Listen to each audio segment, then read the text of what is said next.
دور کر دیتے ہیں اور ان کے سینوں کو نور ایمان سے منور فرما دیتے. اچھا وَيُعَلِّمُهُمُ الْكِتَابَ وَالْحِكْمَةَ. تیسری صفت جو بیان فرمائی اللہ کے محبوب صلی اللہ تعالیٰ علیہ وآلہ وسلم کی، فرمایا یہ بات میرے محبوب کی شان ہی ہے. وَيُعَلِّمُهُمُ الْكِتَابَ، میرے محبوب ان کو اللہ کی کتاب قرآن پاک کی تعلیم دیتے. تو قرآن مجید کی تعلیم دینا یہ بھی نبی کریم صلی اللہ تعالیٰ علیہ وسلم کی سنت ہے. یتلو علیہم آیاتہ، یہ اللہ کی آیات کی تلاوت کرتے ہیں اور ان کو سناتے ہیں. ٹھیک ہے، جس طرح آج بھی یہ تلاوت ہوگی تو یہ جس طرح قاری صاحبان پڑھاتے ہیں، الف با پڑھاتے ہیں، قرآن پاک سمجھاتے ہیں، پڑھاتے ہیں، تو یہ بھی نبی کریم صلی اللہ علیہ وسلم کی سنت کو زندہ کیا جا رہا ہے.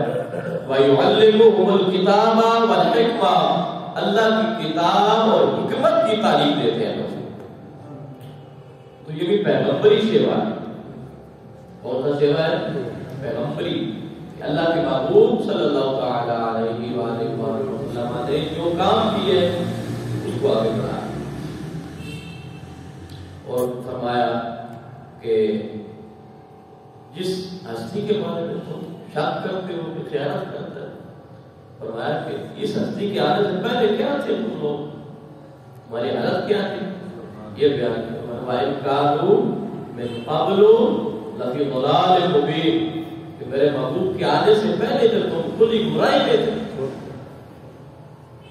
بھٹک رہے تھے، ذلیل و خوار ہو رہے تھے، گمراہ تھے، کھلی گمراہی میں تھے، یہ میرا محبوب ہے کہ جس نے تمہارا اللہ سے ٹوٹا ہوا رشتہ جو ہے پھر سے جوڑ دیے.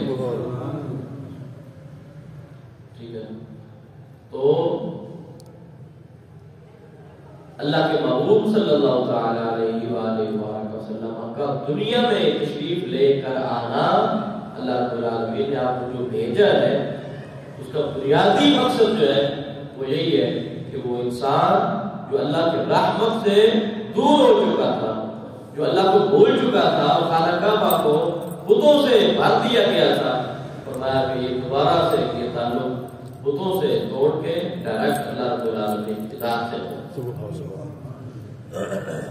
تو نبی کریم صلی اللہ تعالی علیہ وسلم آپ کی بالحق، آپ کی شان، آپ کی ذات، آپ کی صفات اور آپ صلی اللہ تعالی علیہ وآلہ وسلم کے اخلاق عالیہ کا ذکر کرنا یہ اللہ کی سنت ہے. کس کی سنت ہے؟ اللہ کی سنت. اللہ کا ذکر کرنا نبیوں کی سنت ہے. آخری نقطہ یہ ہے، اللہ کا ذکر کرنا کس کی سنت ہے؟ نبیوں کی سنت ہے. اور نبی کا ذکر کرنا، نبی کی نعت پڑھنا صلی اللہ تعالی علیہ وآلہ وسلم، یہ کس کی سنت ہے؟ یہ اللہ کی سنت. ٹھیک ہے، تو لہذا اللہ پاک نے خود جا بجا قرآن مجید میں اپنے پیارے محبوب صلی اللہ تعالی علیہ وآلہ وسلم آپ کی شان کو بیان فرمایا ہے. اللہ پاک ہم سب کو ہمارے صالحات